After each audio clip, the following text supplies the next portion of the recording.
Welcome to the Fowl Front Waterfowl Podcast, where our goal is to recruit, educate, and inspire new hunters and to entertain the rest of you. Without the mentorship of responsible, conservation-minded hunters, this passion as we know it faces an uncertain future. So please stick around and be sure to check out our Facebook group, Fowl Front Waterfowl Podcast, and like our main page at Fowl Front Outdoors right after this episode. Hey, buddy, what's up?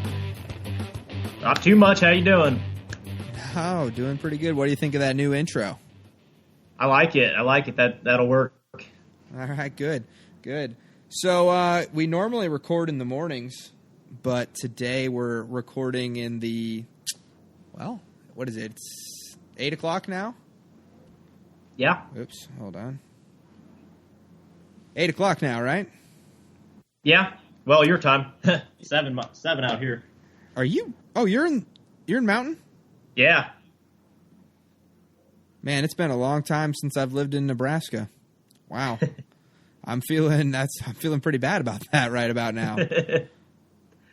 But yeah, so I got my new baby here. She's going to be our third co-host, kind of chilling out with us, but yeah, we tried to record this morning, but old Matt got bogged down. You didn't have any power this morning, right? Nope. We had a giant blizzard roll through yesterday and didn't get power on till, I don't know, noon or something. It's been a headache. You texted me. What time did you text me yesterday? You were driving on your way home from work, and it was, straight up blizzard conditions, and it was 85 degrees where I'm at, and we're 300 miles away from each other. Yeah, something like that. Yeah, it was crazy. Yeah. All right. Well, I guess one last section of banter here, since it is the evening and it is a Saturday, and we're not going to stop our alcohol consumption for our podcast. What are you drinking? I've got me a nice Pendleton here. Oh yeah. Ran out of Crown yesterday, so I'm on the Pendleton now. Okay. Nice. I think I've got I got Maker's 46, probably about one finger deeper than I'm approved for. So hopefully we wrap this up in an hour and we don't get too silly on here. Hopefully. I'll try not to. All right. So today's episode, we're going to be talking regulations, licensing, and bird identification. I think those are the three biggest pitfalls for every new hunter. I would agree with that. Yeah. So I guess we'll just start off, I think, with the easiest one. It's licensing. That is literally prescribed to you in your book, and you can do it at Walmart, sporting goods stores. I do most of mine online. Yep, I do the same. You go on your state websites or whatever, and they have it. It's pretty easy nowadays. I can only speak for Nebraska, but their website's really easy to use. It's really user friendly, and it takes maybe 5 minutes total. Yeah, dude, I was a little floored. I just bought my first Kansas hunting license this spring, and it asked me if I wanted to set up for auto renew for all of my stuff. So I clicked yes on all that, and so I think I'm just going to be receiving an email when everything comes up, and they'll just charge my my account. So that's pretty sweet. Yeah, that's pretty nice. I wish Nebraska had something, and maybe they do. I guess I haven't really checked. I shouldn't badmouth them until I know. Oh yeah, you never want to badmouth the guys that could give you a ticket. Okay. That's anyways, true. So it's not just as simple as walking up to the counter and saying, "Hey, I wanna hunt ducks," because a lot of times I think, especially when you go to Walmart, the person that's working the desk is often, they're often knowledgeable, but there is no, prerequisites to having that job. Yeah. And it's important to know that you can definitely buy a hunting license without being approved to buy a hunting license. Like when it comes to like hunter's education, you know? Yeah. You can go buy, you know. So I guess that's a good start off point. If you're under, what is it, 35? I think. I'm not sure on that. I'm pretty sure it's 35. If you're under the age of 35, you need to have a hunter's education in most states. I know where me and Matt are from, Nebraska, hunter's education, I don't know, was yours offered in junior high, like as a class? No, I had to, ironically enough, I did mine at Walmart. They had it in like the back room at the Walmart. And, you know, they had the Game and Parks guy come in and do the whole thing for us. And it was like a 2-day thing. But I think it's a lot quicker now, or they kind of, you know, cut her down a little bit because it was a lot of material. And it still is, but it seems like they streamlined it. When I took mine, I think it was a week-long thing every night when I was 12. But it's definitely, I think, an important class and not something that you should just skip. However, I will say this, that Texas offers an online hunter education. I think you have to be 18, but and I think it's recognized by almost every state. So that's definitely an option if you don't want to spend the time to go through your local state one. But Texas does offer an online hunter education that is, I believe, and I could be wrong, definitely accepted by most states. At least that's what I've learned through having many different new hunters come with me. They just would take the Texas one online. But there's a lot to be gleaned from the hunter's education, I think. I agree. It's a great course. Personally, I would almost make it, make every school teach it, just because at the basics it teaches you about hunting, teaches you gun safety, and just a bunch of other stuff. But it really dispels some of the misconceptions people have about hunting out there. Yeah. Which, I mean, if you're taking it nowadays, you already know that those are misconceptions. But I think for the general populace, especially in bigger city areas, it would do some good for everyone to take it and kind of, get exposure to a new thing besides just before they form opinions about it without knowing the whole story, knowing all the facts. Oh, absolutely. And we do have an episode planned, essentially ethics and being a conservationist, the whole, 9 yards and everything that goes into that and why we do it. And I think that'd be, something good for everybody to listen to, not just the hunters.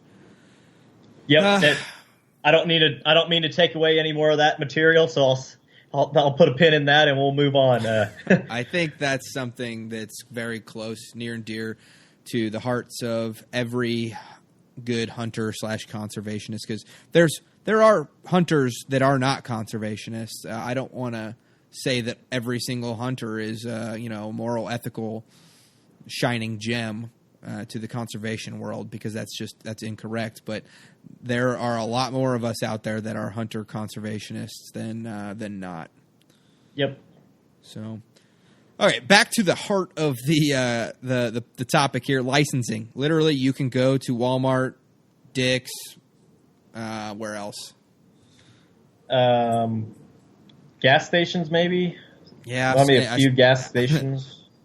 Out where you're at, I'm sure of that.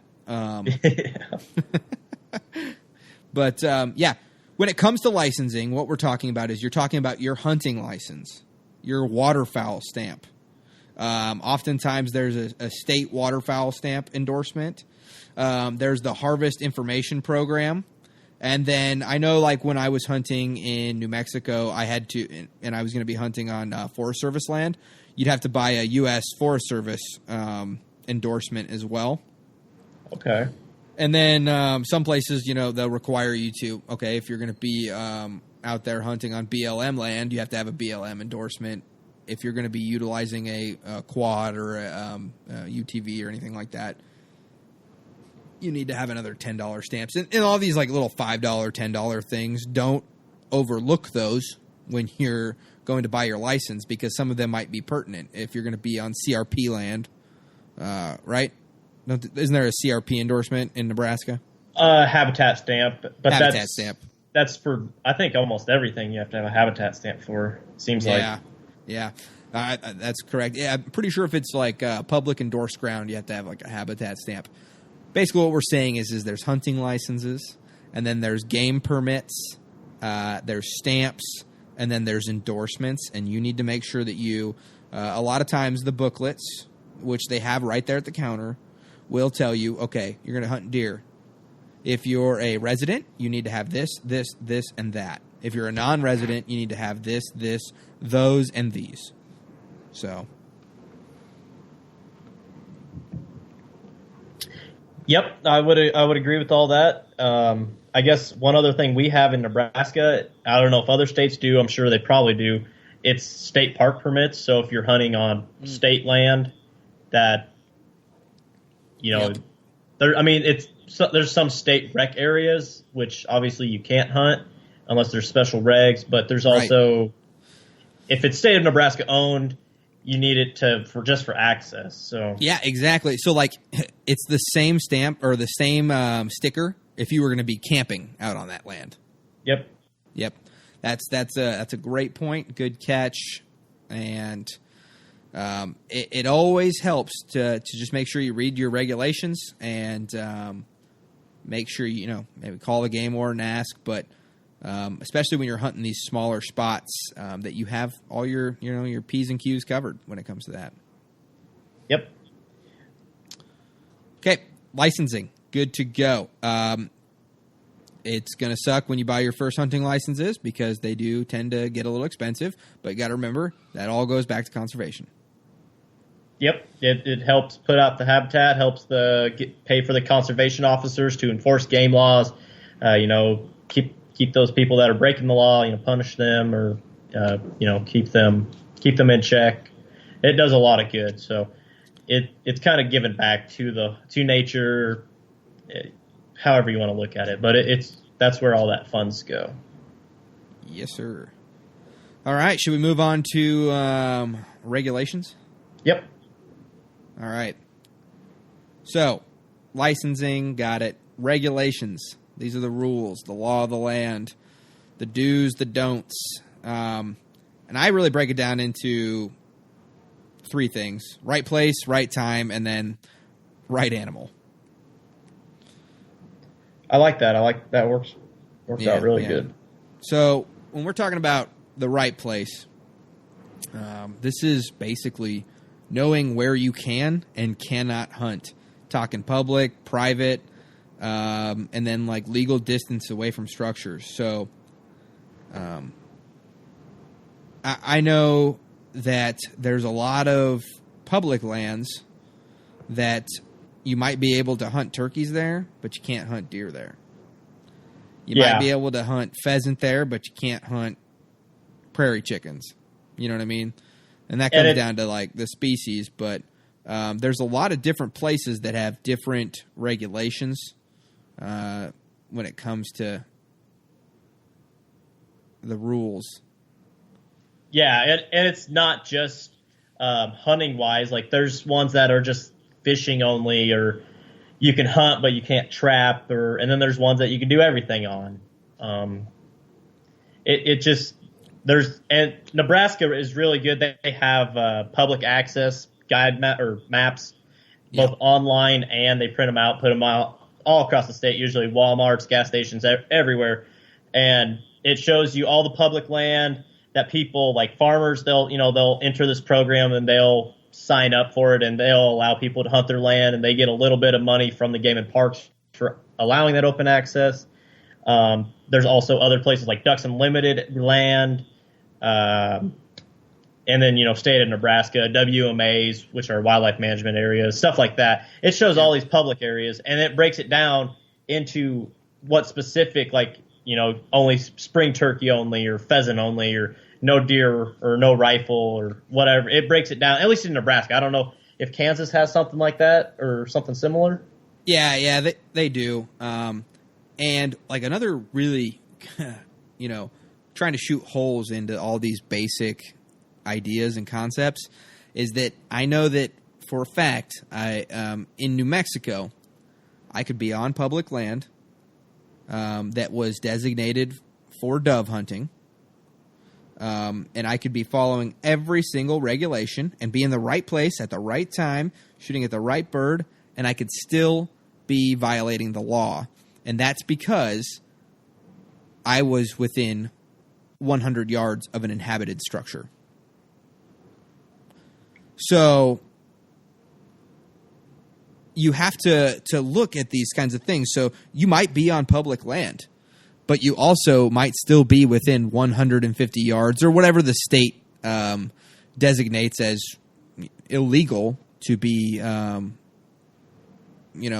close to someone's house, a farmer's house, and you actually can't shoot within 150 yards of there without the written consent of that property owner. Things like that. Yep. And I know Nebraska has a similar law to that as well. I don't know exact. I'm pretty sure it covers all lands, private and public. Yeah. But there's inhabited structures, and then there's like public areas like campgrounds and stuff. Which, right. I mean, it's just common sense, basically. I mean, gun safety, know what you're shooting at. It should be common sense, which they'll address in hunter safety. Exactly, and that's the end all be all. Like, don't just skip through on those slides. There's a lot to be gleaned from that hunter's education. But like I said, the legal distances, and then okay, Matt. So, what about? I think this kind of segues into a little bit of a hunter harassment thing when we talk about legal distances. I don't know what Nebraska says, but I know that Texas and New Mexico, it was, I think, 400 yards. You had to give another hunting party that was there before you have to give them the wide berth of 400 yards. I honestly don't know if Nebraska has one of that. Okay. And I know, I've seen it on Facebook groups and stuff. That is something that really irritates a lot of waterfowlers, that, you'll be set up, you'll be out there way early, and then here's 15 minutes before shooting light, or right at shooting light, here comes these guys that decided, they were going to sleep in an extra half hour or whatever, and they're going to set up 100 yards away from you because you took their spot or something. And yeah. that causes a lot of issues. But you know how I fix that? How so? I just invite them to come on over and have a good time with them. Yeah, I mean that's the best way to do it, is you be reasonable. But yeah, if they're gonna set up on you, well, one, they might just be jerks, so that might not work. But oftentimes, I think it's one of those things where it's ignorance that plays a big part of it. Yeah, but we talked a little bit. I think I've talked about that multiple times on Tales and Tips, which I got to get you on for an episode of Tales and Tips here shortly. Yeah, I'd like that. Yeah. All right, I think we've hit the right place up pretty good. Let's talk about the right time. I know when it comes to waterfowl, 30 minutes before legal sunrise. Yep. Now, here's one thing that I think trips up a lot of people, is they say, okay, 30 minutes before sunrise. And then what are they using for sunrise? I think it's just, I can't remember the technical term for it right now, but when I go out, half hour before sunrise, I go off the National Weather Service, what they say that sunrise is for that day. Right. I know some states do say, hey, refer to whatever, but a lot of states publish hey, on December 10th, the sunrise is 7:10 a.m. Yeah. And then they say, asterisk there, they say, this is for Oklahoma City. Subtract 1 minute for every 15.3 miles east of Oklahoma City. You know what I mean? Yeah. And then you have to do the math yourself. And so if if you just go off that chart, or if you just go off of what Verizon says sunrise time is, you can get caught up. I mean, I don't think that a reasonable game warden might not say something to you, but I know in public areas that have a lot of hunting pressure and everybody's waiting around till that exact moment, you always hear the two hunting parties that shoot early, and then you hear everybody else pick up later. You know what I mean? Yep. And I think that those guys that shoot early, I've definitely, you hear the boom, ba-boom, boom, boom, and then all of a sudden from the boat ramp you hear, and I'm pretty sure that's a game warden's.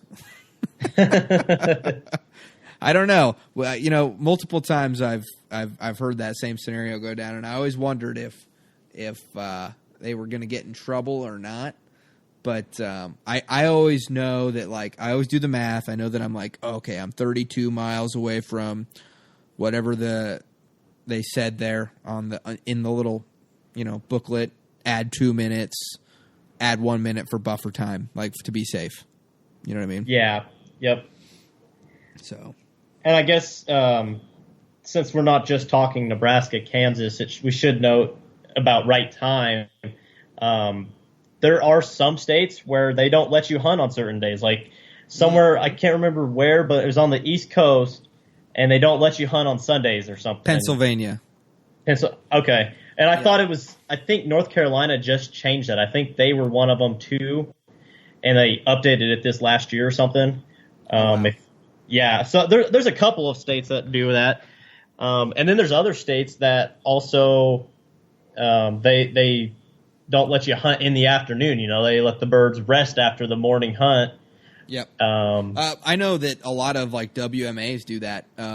They restrict it, 1 p.m. you can't be hunting anymore, and or you can't hunt afternoon, and then you have to be off the water by 1 p.m. Yeah, or something like that. And that's not just waterfowl. I mean, there's things like that about pheasants and a whole bunch of stuff. Sure. You can't hunt whatever. You can hunt this. You can hunt pheasants here. You can hunt ducks here at this time. Well, that you can't hunt them at this time at this place. So it just goes back to knowing your regulations. Check in everywhere where you're hunting. Check specifically for that area, because even like you said, areas can be different than the whole state or the rest of the state. Well, yeah, and then like you talk about specific I think, and I don't want to talk out of my butt here, but there's a place in Oklahoma called Drummond Flats. They're like these special waterfowl habitat areas, and they'll say, okay, you can hunt it on Monday, Tuesday, Thursday, Saturday. Like, it's not even you can only hunt this on the weekends, the weekdays. It literally turns off for certain times of the week. Huh. Yeah. Now that is interesting. Yep. So. But in addition to having certain days and certain times, there's also like a certain season. So, each species has a season, like waterfowl, deer, pheasant, all that. The game and parks, the U.S. Fish and Wildlife Service, all those federal and state agencies come up, work together, and they set season dates based on, times that aren't going to be detrimental to the species in terms of breeding or survive. You don't be too hard on them on survivability points. And I'm talking more reference in waterfowl, I guess, because like Nebraska, we hunt rifle. Deer hunt with rifles during peak breeding. Right during the rut. Yeah. But for waterfowl, they cut them off, January, February, and then they'll breed in the springtime and have their babies. As always, this episode is brought to you in part by High Prairie Sportsmen, a group of conservation-minded outdoorsmen and women who have a lot of great content over on YouTube. Just go search for High Prairie Sportsmen over there, and you'll be entertained for hours, and you might even learn something. They're very close friends of the show, and without them, a lot of this stuff wouldn't be possible. Okay, back to the show. Yeah. All right. So, we were talking about the different times, and I think maybe just a good wrap up on that would be to talk about, there's special seasons such as teal season and like resident goose season and things like that as well. Yep. The resident goose season is more of a population control measure. They cause a lot of problems, airports, golf courses, etc. Whereas the teal season it's mainly blue-winged teal. They migrate a lot earlier, so many hunters, by the time regular duck season starts, they want to get the chance to go after them. So that's kind of why they have that, is just the opportunity to go after another species. And they're pretty fun to hunt too. They're a blast. I love teal hunting. So I think that wraps that up. Yeah. Well, should we move on to the real reason I know you're on this podcast, for bird identification? Let's do it. All right. Well, I'm going to let you take lead then. Go ahead. All right. So, the main thing I hear a lot of people say, or you'll hear a lot of the old timers say, is know what you're shooting. And that's not just, I guess they'll tell you that in hunter education as well. But that is not just for duck hunting. That is for everything. That's deer hunting, cow hunting, anything, any kind of hunting. If you're shooting at it, know your target. And yes, I know there's a whole bunch of different kinds of ducks. You're hunting, if you're hunting in the morning or even late at night, not night, but, sunset, it gets dark, there's low light. You're not going to maybe be able to identify them as easily as if, you were hunting at noon and they all just came cupped right into your face and or landed on the water even. Yeah. So there are little tips and tricks that you can pick up and just stuff to look for, and that differs from species to species. I guess the first one we could talk about is size. So ducks come in all shapes and sizes. The mallard is one of the biggest ducks that you'll see, at least in North America. That's all I'm going to speak about because that's all I really know. There's also the canvasback. It's about the similar size as the mallard. Those are about the two largest ducks you're going to see. Yeah. Whereas on the other side of the spectrum, you have the green-winged teal, blue-winged teal. Those are the small ones. Bufflehead are in there too. Bufflehead, those are, I don't know if you're like ever familiar with like Harry Potter, but those are like the golden like snitches. Like they're super tiny. Like they're like the size of baseballs, and it feels like that's what you're shooting at when you're shooting at a bufflehead, is a freaking baseball being pitched by Nolan Ryan skipping across the water. Yeah, you got to get on them when they're coming at you. They don't readily decoy either. They'll either swim in your decoys or they'll buzz you, and you got to be on them, or they're gonna fly. You're not gonna get them. No. All right, sorry. Back to size. Yeah, well, I think that pretty much wraps up size, really. Yeah, and I'll say this too: some bull sprigs like pintails, those are some big ducks too. At least the ones I was shooting in central Oklahoma. There wasn't that was the first time I've ever shot a pintail, and I was absolutely astounded by. It was mostly the length, especially with that they're very bowling pin like. Their head really sticks all the way out there with that long neck, but yeah. So that's actually that's another good point. That's another thing to look for when you're identifying these birds on the fly is.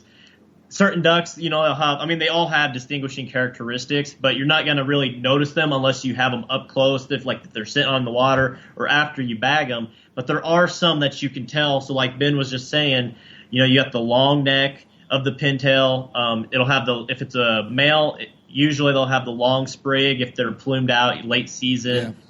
Yeah. The sprig, that's their big old their tail feather. Yeah, their tail. Yeah, sorry. And then there's other ducks like, I just mentioned the canvasback. They have more of a triangular bill, so you can kind of tell from that. They have a large bill. It's a really big bill. It's really hard to misidentify canvasback. I think of it like this. Like it kind of looks like a bump on the front of their bill, where most ducks, you kind of see it's the regular duck-shaped bill kind of thing. But then like canvasback, there's always that weird they've got like a weird bump like between their face and their bill. I don't know. Yeah, but like a regular duck bill, it kind of curves. The canvasback bill is just kind of straight, really. Yeah.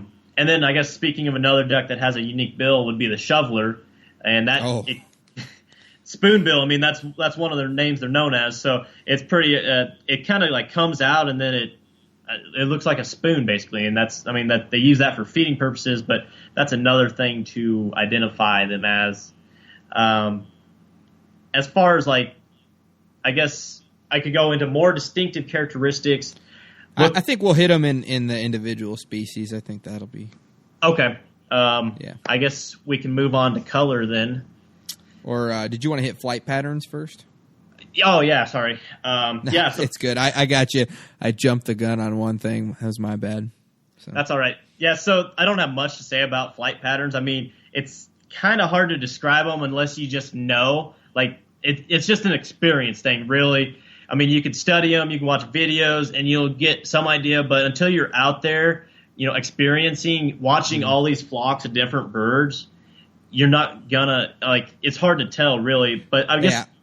I think the two most distinctive flight patterns that I can think of is teal. They're just they come in. They're little fighter pilots. They can maneuver around like it's nothing. They just drop in. They cut. It's crazy. And then the only other real distinctive flight pattern that I can really think of is pintails, because they'll just circle about 600 yards above me and look at my decoys all day and then fly away. That's Yeah, and. Like I mentioned with the bufflehead, the divers, they are a lot harder to commit to decoys usually, at least in the middle of Nebraska, maybe probably Kansas too, unless you're hunting really big water. But I guess that's not really a flight pattern. That's kind of a specific species, kind of thing or type of duck. Characteristic. Yeah. But yeah, like you said, the teal have an erratic flight pattern. That is the most notable one I would come up with as well. That's big ball of teal is what we call them, and then they'll just dive bomb into your decoys. So yeah. But moving on, we'll go into color. So every duck is a different color. It's basically, I guess I should rephrase that. Every drake duck is a different color. All the hen ducks are very similar, at least depending on if they're dabbler or diver. But the all the dabbler ducks, they're usually brown. Speaking hen-wise here, they're brown, and that it's to camouflage them when they're nesting. Got to blend in.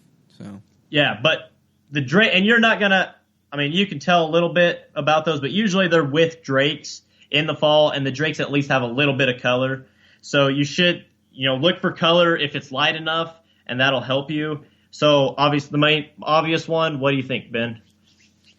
Yeah, that's pretty obvious. And then it's important to know that early on in the season, the plumage, which is basically where their molt phase is, because we know birds they're growing and changing feathers all the time.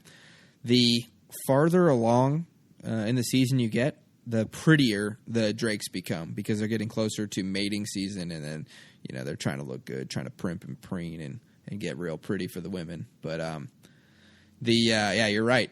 Even though there are distinctive, obviously there are distinctive color patterns for the hens.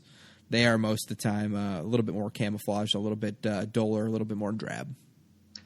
But one way you can tell species of hen apart, besides size and other distinctive characteristics, would be the speculum. And if you don't know what the speculum is, it's the feathers on the wing that are colored. So like mallards have a blue speculum, and I'll go into this more on the each individual duck, but it's just like a color patch on a duck's wing. They're generally very visible if you're looking for it.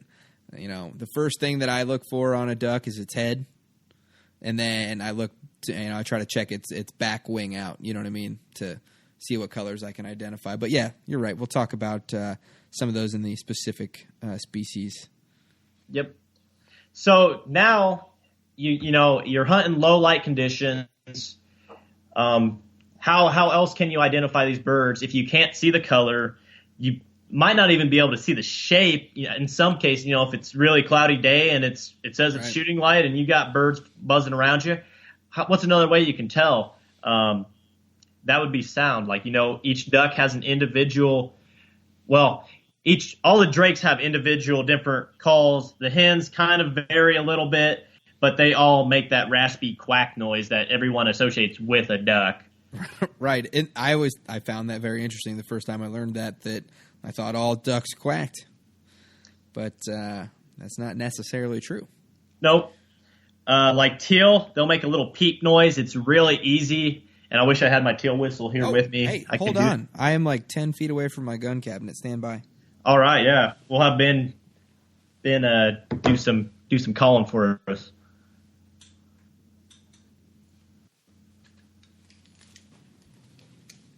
And I think that we will at some point down the road have like a trainer video for learning how to call.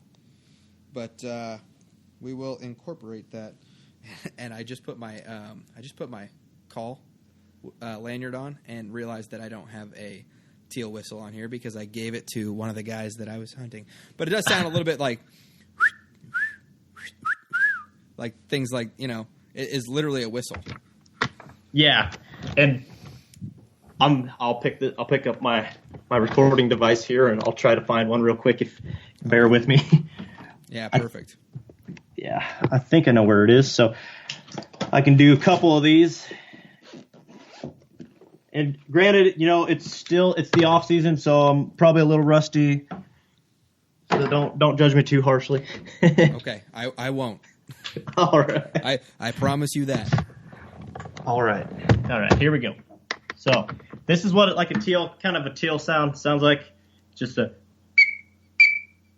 Yeah. Just little peep. Pintail is really distinctive, and it's just kind of like.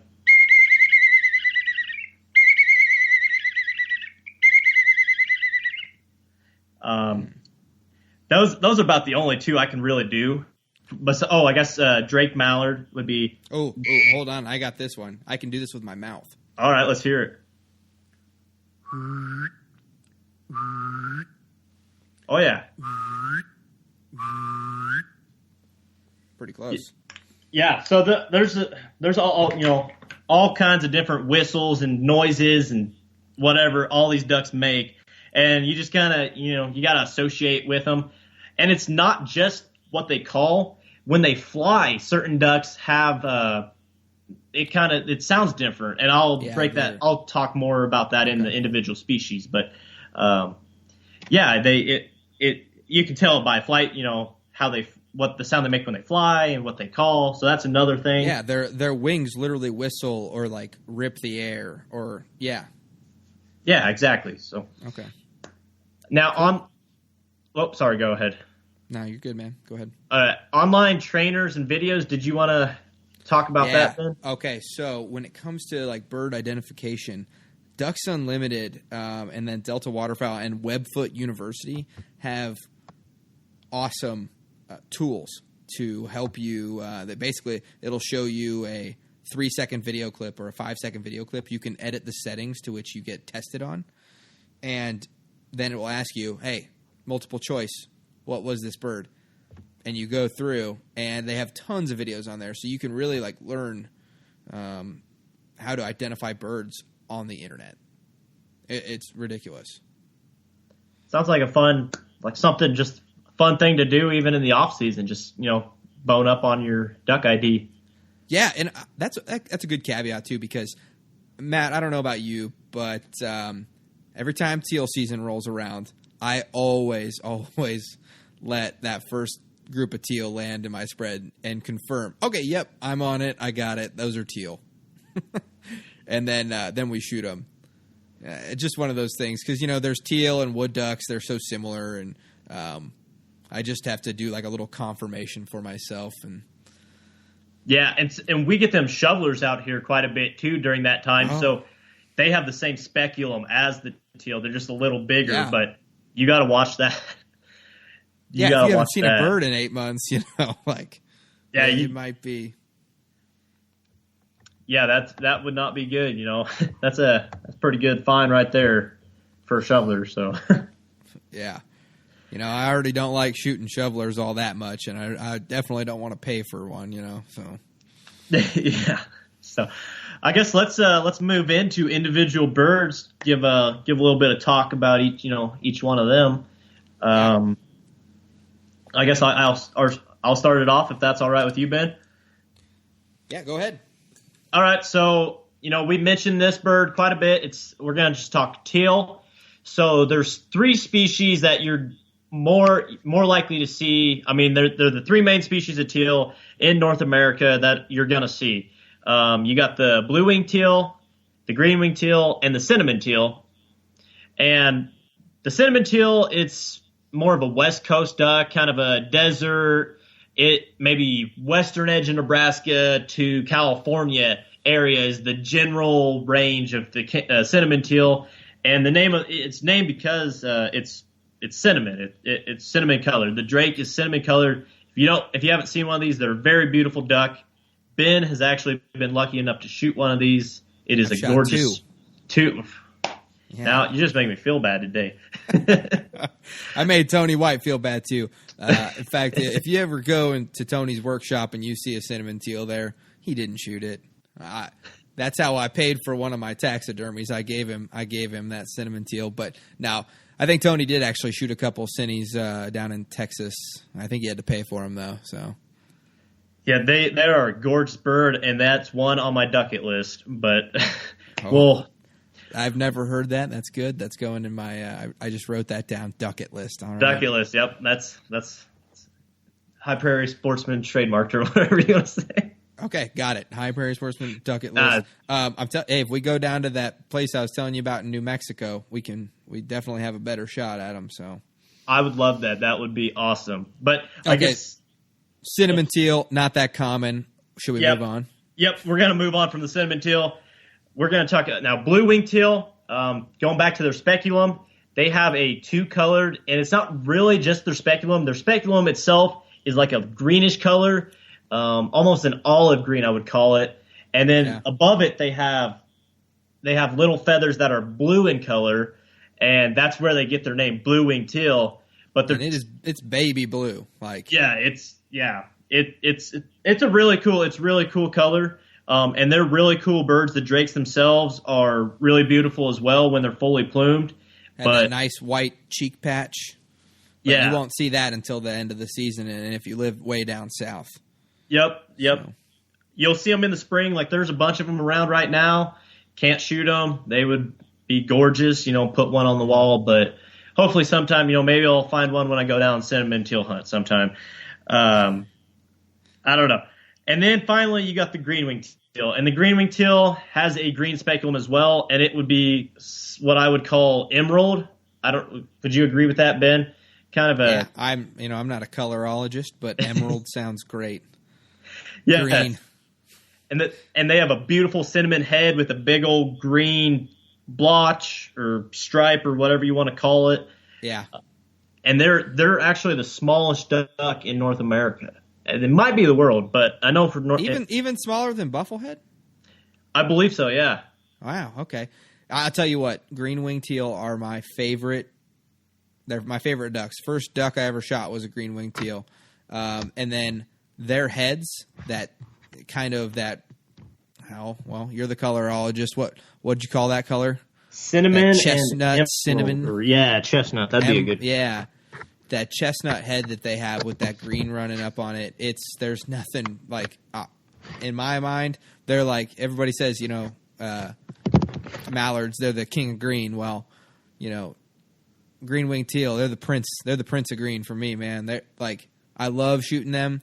It's not as much meat off of them. They taste really good. I would say that's pretty common of all teal. That they are probably the best table fare. I would agree. Yep. Yeah, I don't know why that is, but they're fun to shoot because they're so agile, and I love them. Yeah. So I guess we spent enough time on teal.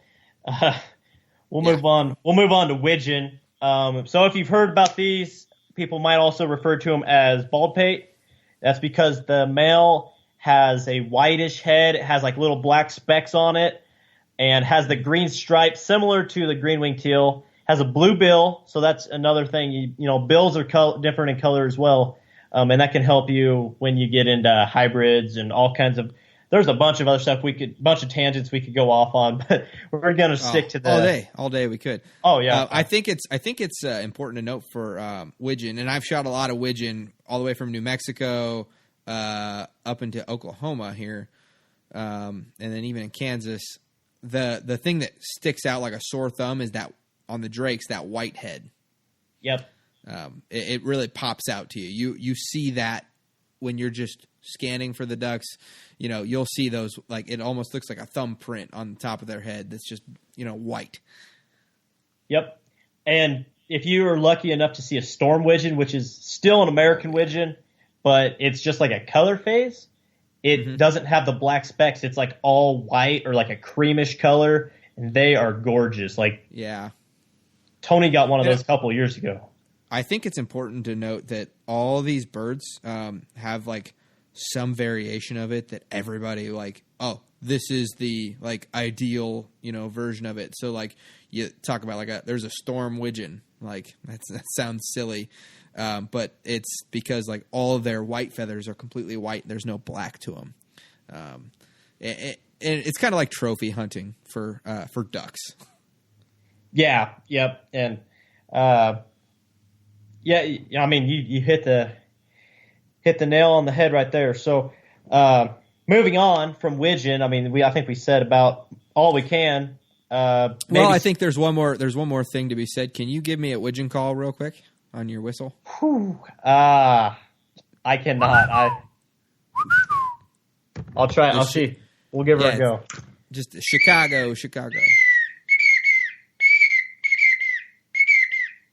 Close? Yeah. I don't know. Yeah, that's pretty close. At least I found. So, like, you probably don't call to a lot of widgeon because do you see that much up in Nebraska? Yeah, we get a lot of them in the sandhills, especially. There's a lot, and then late season they'll be around here too for some reason. Yeah. We don't know, but yeah. Well, if you just say Chicago into your whistle, like Chicago, like that's generally the old widgeon call. That's a good tip. I didn't know that. I'll use that. I have to use that. So moving on, we'll go into Gadwall, which these ducks are not. I mean, the hen looks about as plain as a duck as you can see. It's just brown and has, I don't even know what the speculum is, like chestnut with black and a little bit of white. It's kind of a multicolored. They call them gray ducks. Yeah. Yep. And I think they are the only, correct me if I'm wrong, they're the only dabbling duck that has a white speculum. And I know that anytime that I see, white on the back of a dabbling duck midair, that we're shooting at Gadwall. Yeah, no, thinking about it, yeah, that they would be the only dabbling duck, at least that we regularly see out here with a white speculum. Yeah. The drakes can look beautiful if you get one late season. They're a little darker than the hens, kind of a dark gray. Their head will sometimes get a little purple iridescence. Yeah, absolutely. That's the thing. We shot actually a ton of Gadwall. I don't know if you remember the videos, but we shot a ton of Gadwall on that farm pond in Oklahoma this year, and Tony White with the trophy hunting for ducks for him. Every Gadwall I shot, I had to send a picture to Tony, and he'd say yes, no, yes, no. Oh, send me that one. You know what I mean? Yeah. So, and he was always looking for that that purple brown head. Yep. So. Yep. And you'll get those late season those breeding colors. Well, they call that iridescence, where it's like, I don't know if you're familiar with the color purple on like cars. I'm not. Okay. Have you ever seen like the blue purple cars? Like you can't tell if it's blue or if it's purple. Yeah. Yep. All right. So it's like, that's called iridescence. And it's like the same thing. It's the way that the UV light reflects off of dude, I'm not a biologist, but like the triangular pattern of the follicles of the duck's wings or something like that. But that's why, how like a greenhead's green head will look like purple sometimes as well.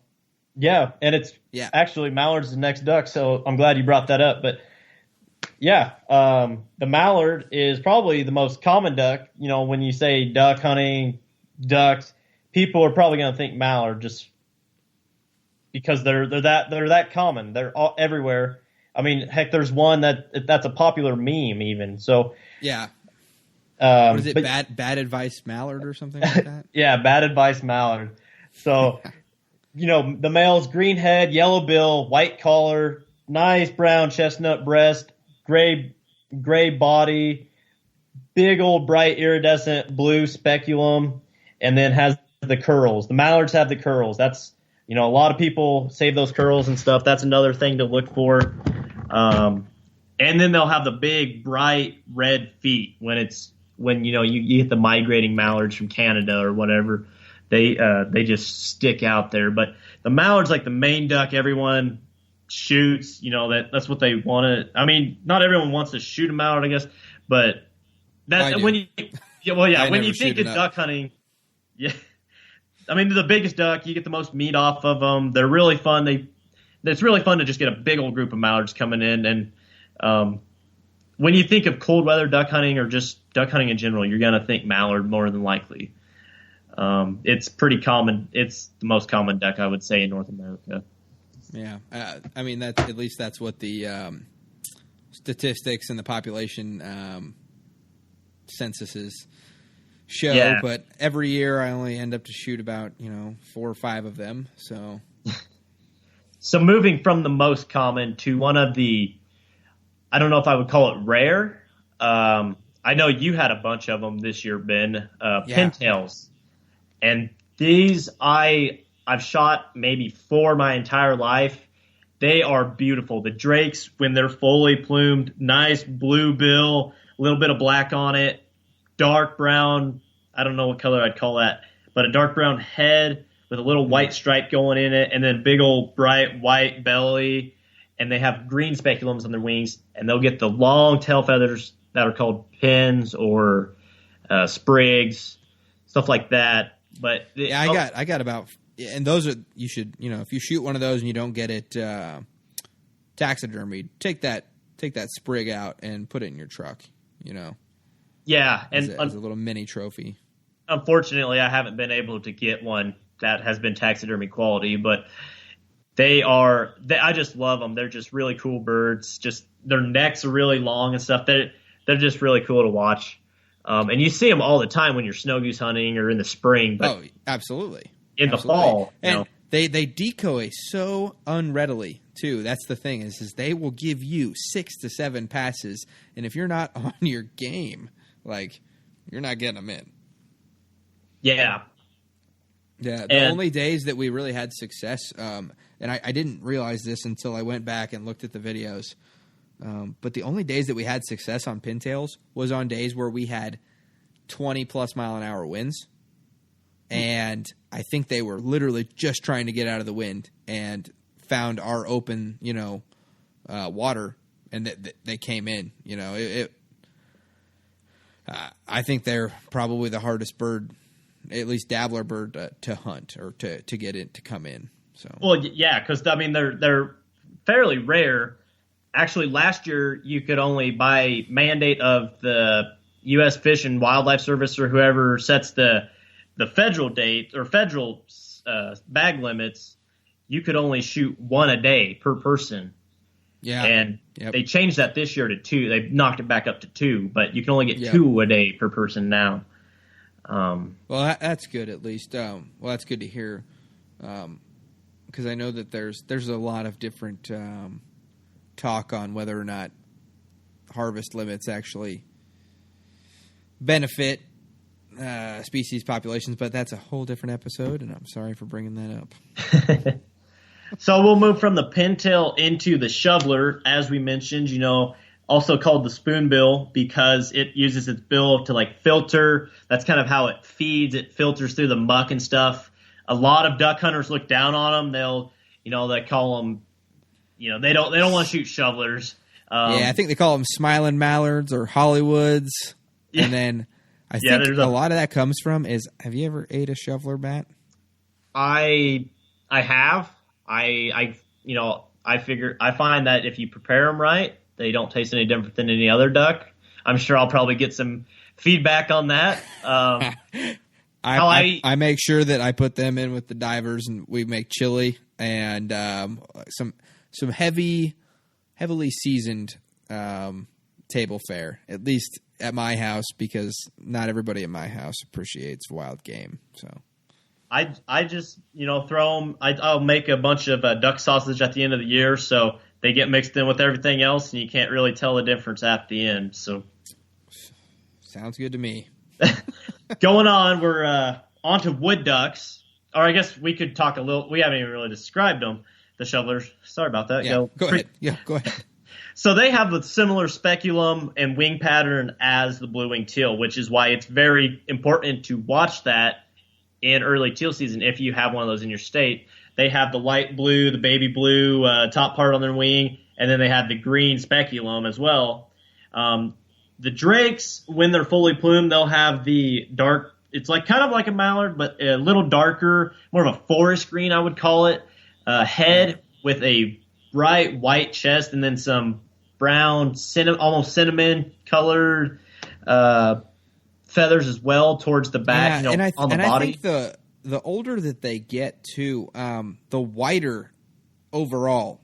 Like literally, I shot a shoveler 2 seasons ago, and it had so much white on it. It looked like a snow shoveler almost. Huh. And I think the game warden at least told me that the later on in life that they get, they lose their iridescence, they lose that color pigmentation, and they turn white. I hadn't heard that, but that's interesting. Yeah. Yep. Well, I guess we'll move on to wood ducks. Okay. So this is one of my favorite ducks. They are gorgeous. They have almost every color you can imagine on them, at least the drakes do. The hens, once again, they're that drab color or brown. They have a dark blue speculum that kind of fades into black. It's a lot darker than the mallard speculum. It's actually really cool. Just the from a speculum standpoint, the color is really cool. But the drakes are gorgeous. And if you haven't seen a wood duck, go look it up. Google what a wood duck drake looks like. They are beautiful. They got kind of pointy beaks, right? Yeah, like not so much bill than beak. Yeah, and that kind of does with what they eat. They eat like nuts and stuff, I believe, and they'll eat some more other stuff too. But like the other dabblers, they eat more corn and grain and invertebrates and all that stuff. Right. They eat a little bit. And they literally they nest in trees and duck boxes. Yeah. But, yep. And then I think a main takeaway on the woodies is their feet. They're like gray with like black lines in them, right? I've only literally shot 2 wood ducks in my entire life. Yeah. It's almost weird. Like they can vary. They'll either be gray or sometimes you'll get like a light yellow with mixed with gray. I guess I'm not, Really? I'm not a colorologist either, but yeah, I mean, I've shot a few that have been kind of yellowish too. So okay. I don't know why that is. It just kind of varies between species maybe, or not species, specimens. But yeah, it'd be interesting to know the answer to that. Cool beans. We'll have to come back on that one. I wrote a question mark on that. But should we move on to I have it listed here as mottled black and Mexican, which is like they're all variants of the mallard, I believe.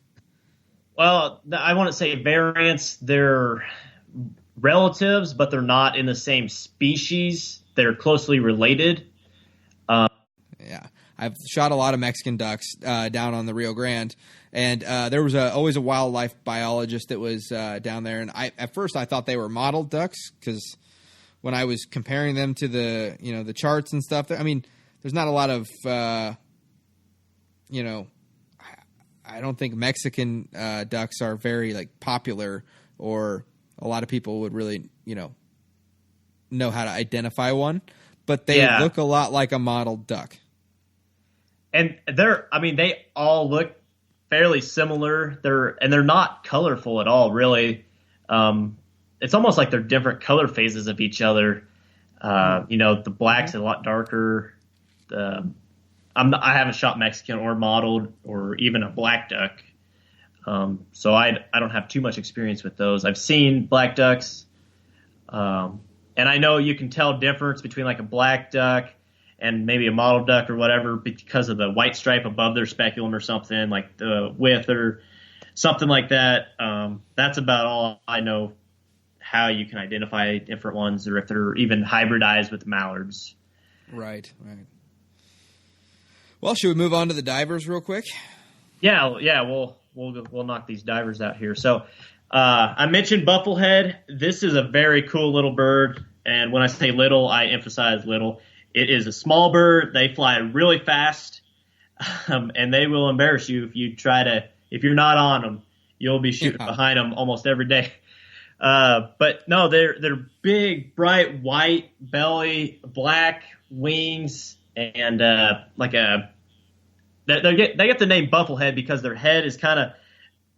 What am I looking for here, Ben? It's kind of built up. They get it from the name buffalo, It's got the front part of it is bigger than the back part of it. Yeah, it's kind of like a hump or something. Yeah. Yeah. But it's got and he's not kidding you when he says small. Like I literally think these things, like the chest of them, the main center mass of it is like the size of a baseball. Yeah, they're a tiny bird, but they're really pretty too. They have that iridescence in their head, and they're really cool. Like a black purple almost. Yeah, they're really cool birds. I've only seen one taken in the field, and it was a very interesting. Everybody popped up, tried to shoot at it because it snuck in on us, and I think I shot first. I shot to the right of it, and it started going to the left, and then every person that shot at it, just kind of the way it angled, the shot would be behind him, but it would kick out in front of him, and so it kind of corralled him all the way back into us. And I don't know if you saw that video. It's on that video that I sent you, the one that you ended up putting as Team Pipe Hitters, the one that has the blow up of where it skips across the water after it comes back around. Oh yeah, yep. That was a buff. So yeah, we had pretty good luck with them this year. I got my first one ever. I mean, I've shot hens, but I've got my first drake, and so that's another taxidermist bill waiting in the freezer. Oh, did you send that one over to White's Waterfowl Artistry, or are you using someone else? I would. He's actually closed for business now because of the move. Yeah, I know. I had to move my business elsewhere, and I actually bought one of his airbrushes off of him. So, well, I might have to hit up Paige's Waterfowl Artistry or. Oh no! I only do decoys, my friend. I only do decoys. Oh, okay, so. Okay. I actually tried to taxidermy and we'll talk about this here in a second. I tried to taxidermy. The first one I ever tried to deglove or whatever you skin it out was a ringneck. Okay. And that was stupid for obvious reasons. Yeah. Well, actually, maybe not obvious reasons, but we'll get to that here in a second. So I guess we can talk about that. So with a main difference between the divers and dabblers, or I guess I could cover a little bit of the differences between both of them. Sure. The divers, their speculums are less colorful. They're usually all silver, white, something like that variation, whereas the dabblers, as we've already mentioned, those are more colorful. The drakes on the divers have more of a white main body, whereas the dabblers can vary. It can change a bunch of different colors. The dabblers seem to be more colorful. The divers are less colorful.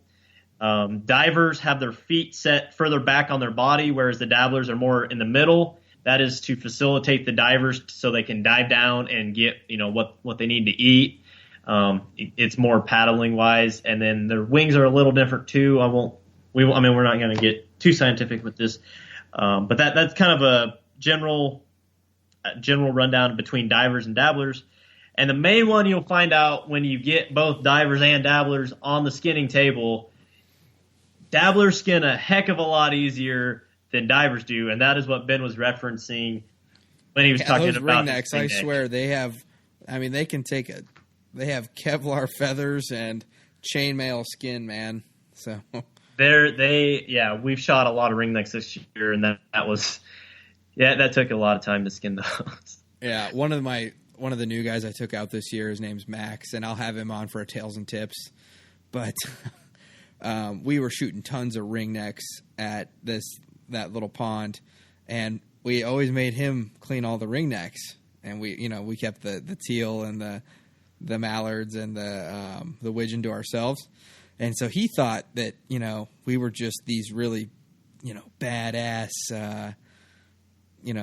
guys that could skin ducks super fast.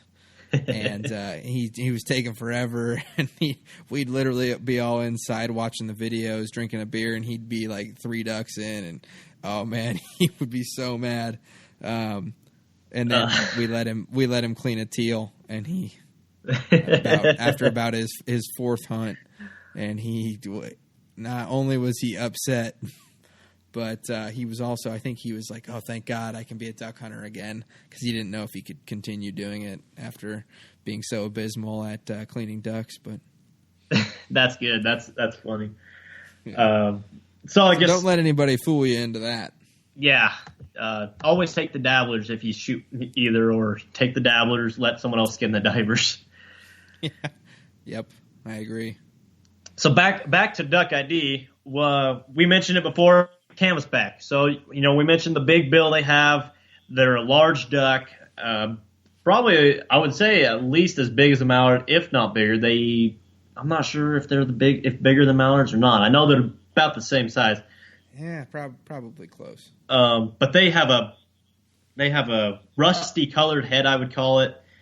They'll have red or gold eyes. And if they have the bright red eyes, that's just really cool to see them with. And then, at is it a black chest? I'm drawing a blank here. I think it's a black chest. Yeah. I believe it's white. It's just like a redhead. Except, the difference is the back. Yeah, but they do have the black chest, or the breast, and then the back. Yeah. The rest of them is white. Right. It goes, black, white. Yep. You're right. And so they're another rare duck. They call them actually the king of waterfowl, or at least in North America they do. They are. I'm not too versed in why that is, but if you look at literally, like the Yeti decal that I have on the back of my truck, that's a canvasback because it's got that. It looks like a bowling pin. Yeah. Yep. So.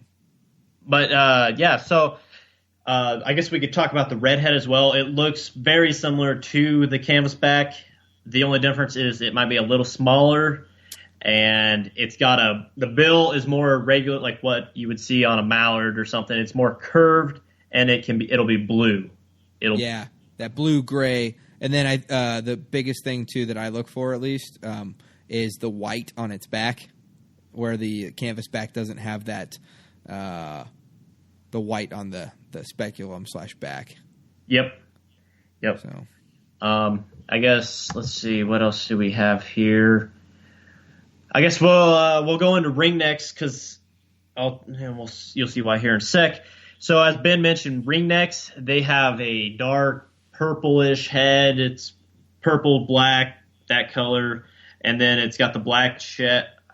I need to make sure I'm telling you guys right. That's okay. I think the ringnecks, the most identifying feature on them is their bill. They have a beautiful bill. It's the main part of it is gray / blue, but then it's got white and black on it that is actually very. It's a good looking European mount if you can figure it out. And that's usually what I look for. It pops out pretty good when you see an all black bird with some flash of white on its side, and a gray / white beak. That's generally your ringneck. So the reason I wanted to segue from the redhead to the ringneck is because the hens of these species are very similar. very similar. Like you have to be, I don't know, almost a duck biologist. I mean, I'm exaggerating obviously, but they are very similar, especially from pictures. Like there's such variations in just individual specimens that you could be like, yeah, that is definitely a ringneck and it's a redhead.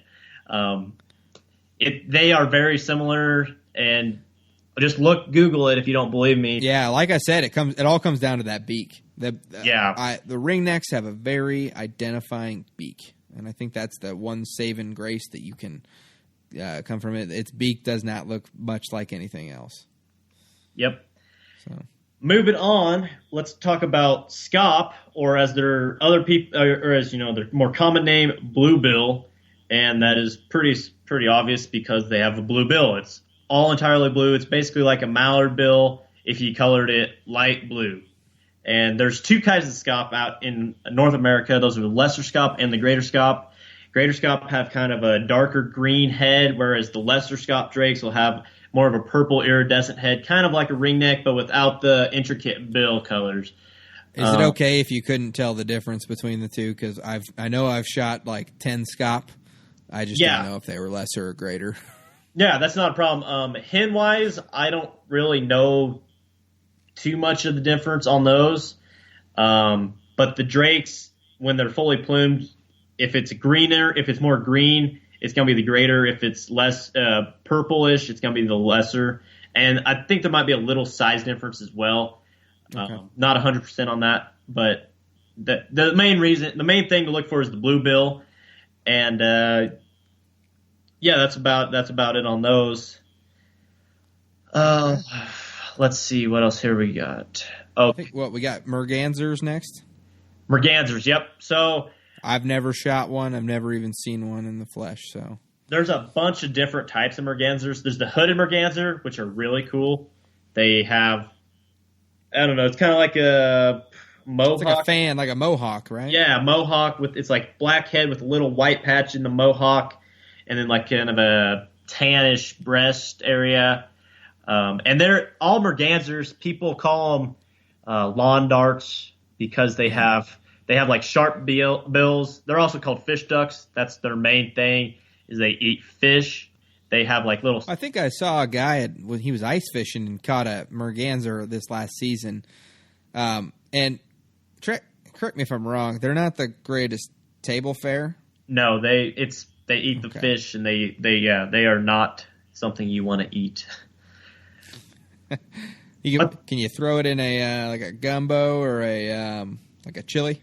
Oh yeah, I mean, if you shoot one, by no means just you obviously if you're gonna shoot it, eat it. Better eat it. Yeah. But yeah, it's all how you cook them. It's all how you prepare them, and maybe that would be another good podcast episode down the line. Actually, yeah, we've got that one planned, and I want to hear about your duck sausage or whatever you had said. Okay, well, but yeah, mergansers. A lot of people don't like to eat them. They're, they call them fish ducks. They taste fishy. They just don't taste the best. It seems like animals that eat other animals, generally speaking, don't taste as good as ones that eat plants or something like that. When you think about it, really. Yeah. Moving on from mergansers, though, I mean, there's three different types. There's the red-breasted, the common, and the hooded merganser. There's probably a couple other ones that I'm not familiar with. And they've all got very pointy beaks. Yep, pointy beaks. That's where the lawn dart nickname comes from. White speculums. They actually count. They do not count against your duck bag limit. They have a separate bag limit for mergansers. Yeah. I did know that, actually. So you can shoot 5 mergansers, at least in Nebraska, compared to 6 ducks a day. But that's about all I'm going to cover on mergansers. If you want to know more about them, look them up. Goldeneye. So goldeneye, when I mentioned that flight patterns from ducks can make sounds, this is what I was referring to. The goldeneye, when they're flying, they can be flying a mile high, and you can hear them from that distance, and it's just like a really distinctive whistling sound. Just the way they are built, like aerodynamically built, and it just however their flight pattern does, it just makes this really distinctive sound, and you can tell when they're coming towards you. You shot a bunch of goldeneye this year, right? Yeah, we get quite a few goldeneye out here, being right next to the big water. So we get some of the, we get the bufflehead, we get the goldeneye, we get all the divers as well as the dabblers, because we got the best of both worlds out where I'm at. But obviously the main distinguishing characteristic in this is in the name, it's the goldeneye. And there's actually two types of goldeneye that you might encounter in North America. One is the Barrow's goldeneye, pretty rare. You might encounter it, but it's mainly up in like the West Coast, Alaska area. The rest are common goldeneye, and the difference between those is the cheek patch. So like the Barrow's has a crescent moon cheek patch similar to a blue-winged teal, whereas the common goldeneye is just a circle. And they have a turquoise head or turquoise greenish head, and then a white body. The rest of the body's white with some black on it, and they are another beautiful bird. But yeah, the main thing is the goldeneye and the I lost my train of thought. The goldeneye and the flight pattern, the flight sound they make. Yeah, absolutely. Now, like I said, never seen one except for in your videos. So maybe come check that out. I'm definitely looking forward to coming out and hunting the sandhills with you this year. Yeah, hopefully we can get you on some new birds.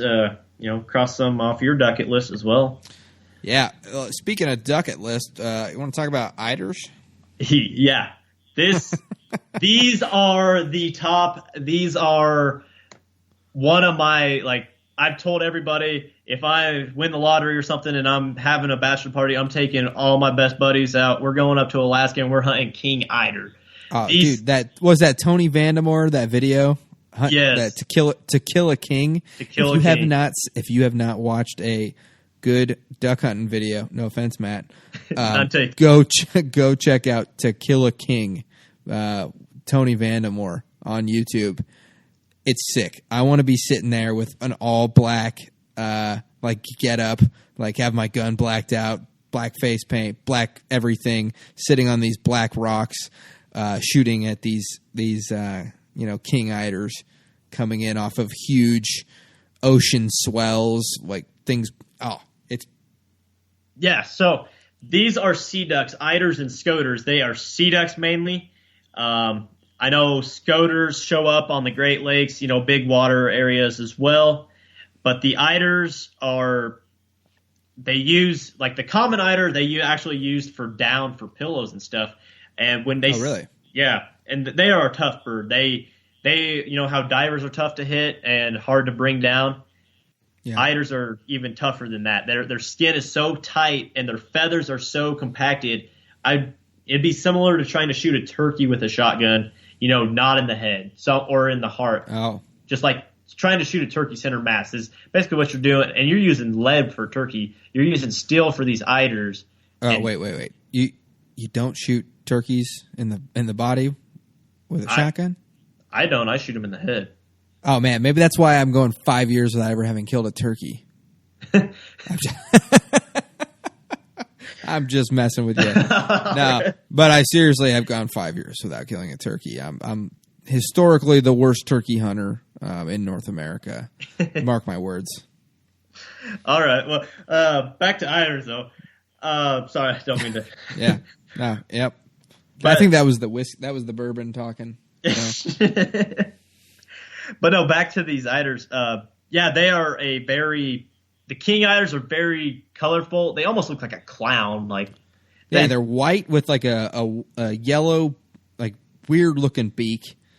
They're and some black marks on them, and there's some red in there too. In there. Yeah, there's red, yellow, purple. It's really fun. It's really weird looking, but they are really cool. Really cool bird. There's not a lot of spots to hunt them. To Kill a King, that video up in Alaska is about the only place I know of that you can get them in North America. There's also a couple other eiders. There's the common eider. You can get those on the east and west coast. And then there's the spectacle eider, which is pretty rare. And they might even be protected. I don't know if you can shoot those for sure or not. And for some reason, I thought there was another one. But we'll move on from that. Yeah. I was going to say, does your girlfriend know you're this big of a nerd for duck identification? She's learning. She's slowly learning that. I think we should maybe get you off of this and let's start talking a little bit back more into like the regulations that'll get you into trouble. Yeah. Yep. So moving on from Duck ID. So there's some rules that you can kind of be lenient with, but also you don't really want to because they will get you, like Ben just said, they will get you into trouble. The first one is group hunting. And if you've seen some of our videos, I'm sorry, not shameless plug here, Ben. No, plug away, my friend. Okay, so if you've seen some of our videos, you might hear Devin or myself or someone else we're hunting with will be like, I got that one and I got that one, or, we got that. It's not because we're trying, well, I mean, we kind of do. We kind of be like, we got more he's trying to say it's not because they're jerks. Like, oh, hey, that's my bird. That's your bird. Like, because we know that those things can get tangled up and messy when that's a lot of bullets flying in the air. But you have to call these birds out as yours. Like, because go ahead. Sorry. Yep. Sorry. Continue. So it's basically called group hunting or party hunting. You can't. So you go out. Say you go out with 3 guys. Your bird limit is six ducks a person. That means you can shoot 18 ducks as a party, but you're supposed to keep track of whose birds are whose. Even if you're all shooting at these different birds, you got to at least claim them. Especially we always do it, generally, the birds that get picked up in your lane are your birds. So, everybody has their specified lanes. You pick out your target reference points as they were. I got from this tree to that mountaintop, and you've got from that tree, the same tree, to that hilltop. And the birds that fall in there are those generally your birds. And if you have to switch up the order of shooting, then you switch up the order of shooting. Yep. And another good thing about, trying to keep track of whose birds are whose is if you happen to shoot an awesome, like a hybrid or a banded bird, there's less arguments or, less hurt feelings about that kind of stuff. Yeah. And I'll tell you, I never, when it comes down to it, like, I know what birds I hit. I never claim a bird that I don't hit. It might sound cocky or whatever it is, but wouldn't you say, Matt, the guy that argues with you, like that, no, I shot that bird. You look at him and be like, yeah, we probably both had. If you really vehemently think that you shot that bird when I know that I shot that bird, yeah, we might have, tag teamed her. Yeah, and I mean, it's not really that big a deal unless you have that one that really you want to get mounted or has a band on it or something. But you just keep track of your own birds. You'll save you a lot of issues in the future, and that's in the law as well. So exactly, because you have to. When he says that, okay, you can't just throw all your birds in one pile.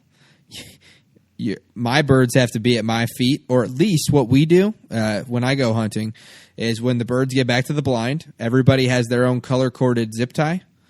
And so, like, I'm a red zip tie. The guy to my left might be a green. We got a white, got a black, and got blue zip ties, and then there's purple zip ties too. And so we just throw them all in one bucket, but before they go in that bucket, they get zip tied on the leg. So that way everybody knows who shot who. And that's just another form of marking, and I know the game wardens always appreciate that. And I know I've had a lot more run-ins with the game wardens, not run-ins, but where I've hunted in the past along the Rio Grande, I've had a lot more exposure to being checked by a game warden literally every time I come out of the field. So, no, that's a good thing too. There's a lot of people, they hate seeing game wardens. I like seeing them. That means they're out there. Yep. Yeah, they're out there doing their job. They're enforcing the rules. And because if you're playing by the rules but other people aren't, how's that fair to anyone? And it's not fair to the species you're going after. And it's, I can go on and on about that, and I don't want to get into that. But yeah.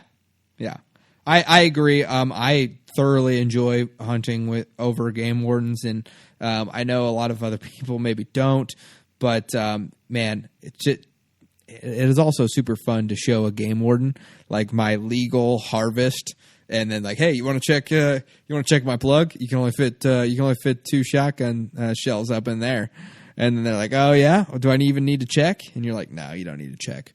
And then like them just like looking at your birds and like telling you like, oh, I think this bird is 3 years old, things like that. Yeah, it is super fun. So that's a good transition into. I wanted to talk real quick about. I think it can get super intimidating when it comes to identifying birds, and I think it is probably the hardest thing to do in waterfowl hunting. I mean, you can get birds to decoy, you can buy all the things you need to, you can learn how to shoot. Those all come super easy. You can buy those things, or you can listen to a podcast and learn how to do some of those things, but you cannot listen to a podcast and learn how to identify waterfowl. And you cannot do that without practice, I don't think. People can tell you hey, you can watch all the videos you want. And I think it is the biggest travesty with waterfowl hunters, especially on the Facebook groups. People always saying like, hey, if you don't know specifically what that bird was, like, you cannot shoot. And it's true to an extent. We talked about that earlier. Yes, you should know what you're shooting at. However, that is a huge, huge hurdle. I know that for myself, it was not that long ago that I was cutting my teeth on waterfowl and learning this lesson. Like, I don't specifically know how to identify waterfowl, but I want to go out there and I want to hunt them. And so I adapted the following rules to help myself with that. And so I looked at the most stringent limitation, and that would be like pintails. Because last season, how many pintails could we shoot? Was it 1? 1, yep. Yeah. All right. So imagine you're a new hunter. You go out, and first of all, the barrier to entry for this is you need to know what a duck looks like and flaps like and sounds like. Like, you need to be able to tell a duck from an egret or a shorebird or anything like that. Yep. So, and I've caught some flack for this. I've posted this in several Facebook groups that I'm in. But you need to know what a duck is. After that, I would suggest that you don't even try teal season if you don't have a mentor. But if you're going out for the first time, you've never hunted a duck, you don't have a mentor, you don't have anybody to show you, do all the research you can, and then know the most restrictive limit. So the most restrictive limit this year was pintails. You could only shoot 1. So you have a group of ducks that come in. They come into your spread. It's legal shooting time. You know that these are definitely ducks coming into your spread. You shoot once. And you shoot once because you know that you can only legally take 1 pintail. And you can't tell what kind of duck you just shot. So you go wait out there, you have the bird in hand, you identify, oh, hey, it's not a pintail. Sweet. Actually, I have, because of the book that I have, I've determined that this is a male mallard. Cool, that goes in my bag. Well, guess what? Until you can learn how to identify the ducks that are not pintails, you only get to shoot at 1 duck. Or you only get to kill 1 duck that comes in. You know what I mean? Now, next year, you'll have a little bit different. You can shoot twice, since the pintail limit's going up to 2. But basically, you're just always looking at the most restrictive limit, and then you're still out there hunting. You still get to shoot some ducks, bring some meat home, and then you get to learn what these birds look like as they're coming into your face without just having to completely sit out the entire season. And I think it gets lost on a lot of senior waterfowlers that have been in the game for 10 years to 30 years. They don't remember what it was like to maybe when they were little kids to not know the difference or to not be able to pick those things out. And they've never been there. They've never been a 25-year-old male 25-year-old guy trying to break into duck hunting, it's kind of, frustrating to sit out there and say, I'm not sure what that bird is, so I can't, dang it, these things move fast. Dang it, I want to be able to hunt still. I still want to be able to bring some meat home. I know I catch a little bit of flack for that, but I think that's a good way to do it. And I've never broken the law with a limit. I've never broken the law with my, harvesting techniques. And that's how I learned, because I didn't have a mentor other than a few text messages to you and Tony when I was learning, 5 years ago. And so that's kind of my way, my little preach to the new guys out there. So. Yep, that's actually really good. Good way. I guess if that would be a great way if you don't have a mentor.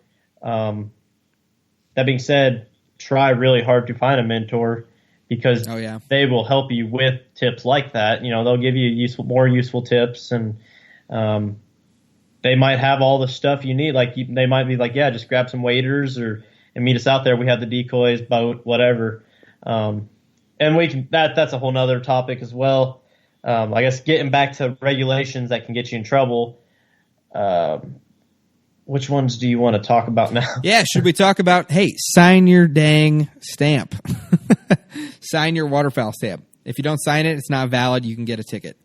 Yep, that's true. And a lot of game wardens are pretty lenient on that. Like, I don't really want to admit to any wrongdoing here, but on my duck stamp, I like keeping the stamps after the season, and I don't like, my ugly signature sitting on the stamp, so I'll sign right below it. And I sign very small. That would work too. So, should we talk about the daily possessions versus or daily limits versus possession limits? Yep. So you mentioned, or you've heard me talk about bag limits a little bit throughout here, and what I'm referring to as your daily bag limit of birds. Generally speaking, it's 6 ducks, mainly across the whole United States. There's other places, I think it's 7, and it varies state from state, and even other countries don't have bag limits like Mexico.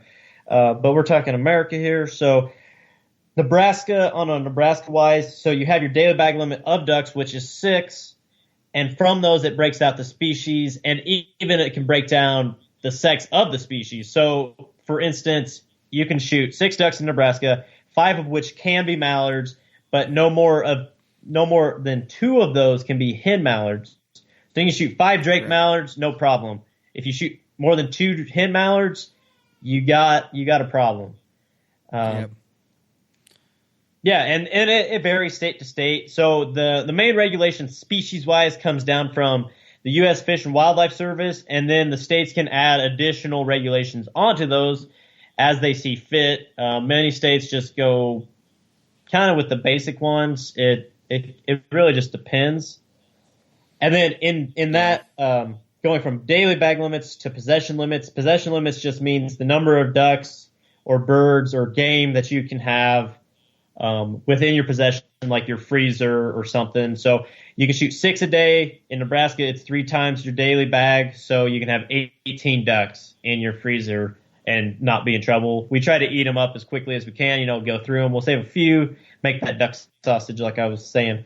But we'll grill them up, or we'll make whatever with them, jerky and stuff. So, yeah.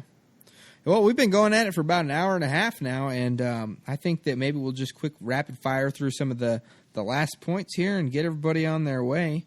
Can't shoot from a moving vehicle. Yep. Whether that is a boat or a truck. Turn the motor off, furl the sail, or shut the truck off and go ahead and get outside of that, because you can't shoot off roads or out of vehicles.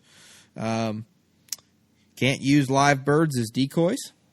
Yep. Like they used to back in the old days, which is a pretty interesting note. Duck hunters used to raise mallards, or whole flocks of mallards that they would put out, and had them trained where they would just whistle and they'd go out to the pond, and then they'd whistle again and they'd head back on up to the duck club.